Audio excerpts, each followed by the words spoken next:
मला देव भेटला तर मराठी निबंध.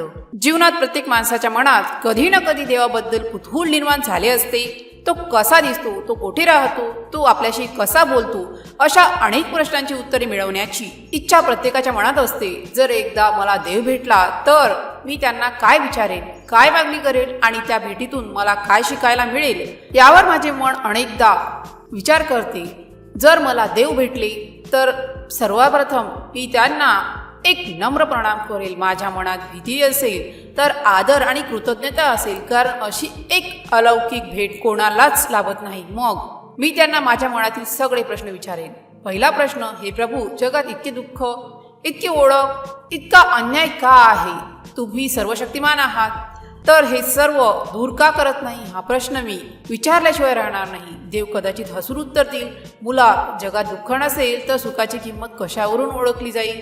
संघर्षामुळेच माणूस बळकट होतो. मी मदत करतो, पण प्रत्येकाला त्याच्या कर्माप्रमाणेच फळ मिळते. मग मी त्यांना विचारेन, तुम्ही खरोखरच कोणीतरी आहात का, की तुम्ही फक्त श्रद्धेचे, आशेचे प्रतीक आहात? हा प्रश्न विचारण्याचे धाडस मी करेल. देवाचे उत्तर असेल, मी आहे, पण प्रत्येकाच्या मनात, विचारात आणि भावनेत. जो मला शोधतो तो मला आपल्या आजूबाजूला सर्वत्र पाहू शकतो. एका छोट्याशा फुलात, एका पाखराच्या गाण्यात, एखाद्या माणसाच्या चांगल्या कृत्यात.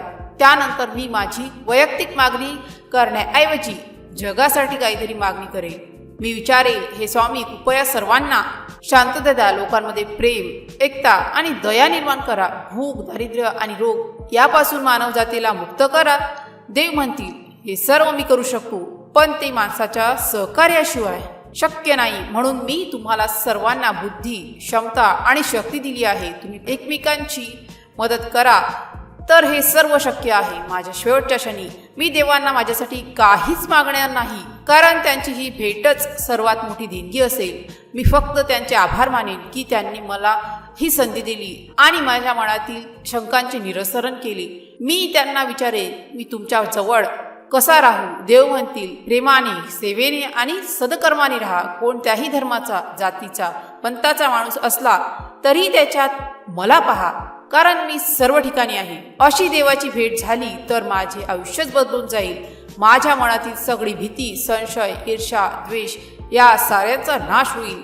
मी एक शांत, समाधानी आणि कृतज्ञ मनाने जगू लागेल. मला कळेल की देव कोण्या एका देवळात किंवा मंदिरात नाही, तर प्रत्येक चांगल्या कृत्यात, प्रेमभावनेत आणि सेवेच्या भावनेत आहे. देवाची भेट ही एक कल्पना आहे, एक स्वप्न आहे, पण हे स्वप्न आपल्या मनात सदैव चांगुलपणाचा मार्ग दाखवते.